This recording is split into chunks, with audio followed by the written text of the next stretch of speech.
बिस्मिल्लाहिर्रहमानिर्रहीम। अस्सलाम वालेकुम फ्रेंड्स, आप सब कैसे हैं? उम्मीद करती हूँ कि आप सब खैरियत से होंगे।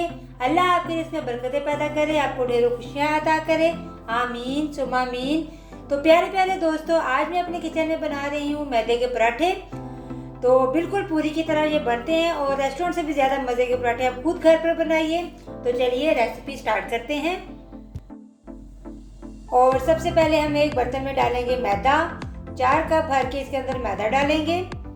नमक डालेंगे इसके अंदर हाफ टी स्पून और 1 टीस्पून इसके अंदर डालेंगे ज़ीरा और 4 टेबलस्पून इसके अंदर डालेंगे ऑयल।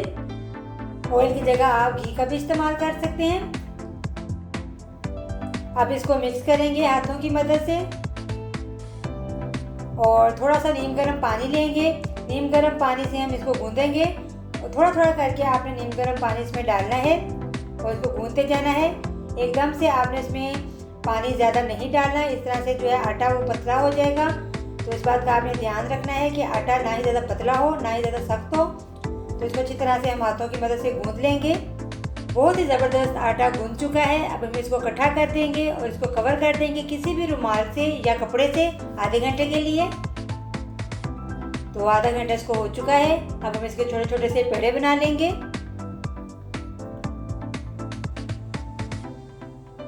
तो इस तरह से आपने इसके पेड़े बना लेने हैं छोटे छोटे।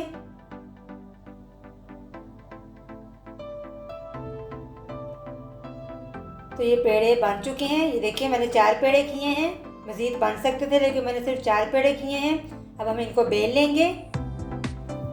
तो एक इसकी रोटी बना लेंगे दरमियाने साइज की। अब इसके अंदर हम घी लगाएंगे।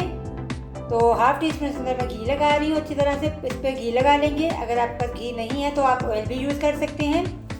घी लगाने के बाद इसके ऊपर हम इस तरह से मैदा डालेंगे। इससे जो है बहुत ही अच्छी लेयर्स आती हैं, इसलिए मैदा आपने ज़रूर इसके ऊपर डालना है और इस तरह से कट लगा के आपने इसको फोल्ड कर लेना है क्लॉकवाइज। ये देखें, इस तरह से आपने क्लॉकवाइज इसको फोल्ड कर लेना है और ऊपर से इसको पुश कर देना है। तो देखें मज़ेदार सा पेड़ा ये बन गया है, कितनी अच्छी इसकी लेयर्स आई हैं। इसी तरह से हम बाकी 3 पेड़े भी बना लेंगे। घी लगाएंगे इसके अंदर, मैदा छिड़केंगे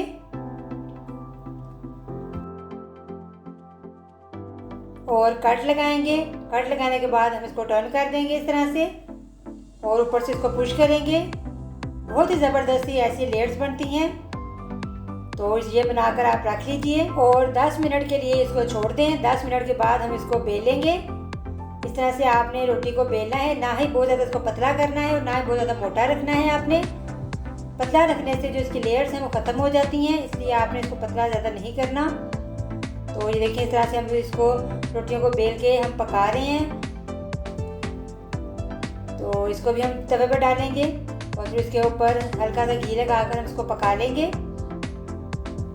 इसके ऊपर ऑयल लगाएंगे। अब हम इसको टर्न करेंगे, इसको पकाएंगे इस साइड से। 1 मिनट के अंदर आपका ये पराठा बन जाता है। तो ये देखें, इसको हम ओवर कुक नहीं करेंगे, हम इसको बाहर निकाल लेंगे। इस तरह से बाकी पराठे भी बना लेंगे। तो लीजिए मज़ेदार पराठे हमारे रेडी हैं। आप इसको रोस्ट के साथ खाइए, चिकन रोस्ट के साथ खाइए या टिक्के के साथ खाइए, कबाब के साथ खाइए। तो बहुत ही मज़े के, बहुत ही क्रिस्पी ये पराठे बनते हैं। आप रेस्टोरेंट के पराठे भूल जाएंगे जब आप ये पराठे घर पर बनाएंगे। तो मुझे अपनी दुआ में याद रखिएगा। नेक्स्ट वीडियो तक के लिए आप मदीहा को इजाज़त दीजिए। अल्लाह हाफिज़।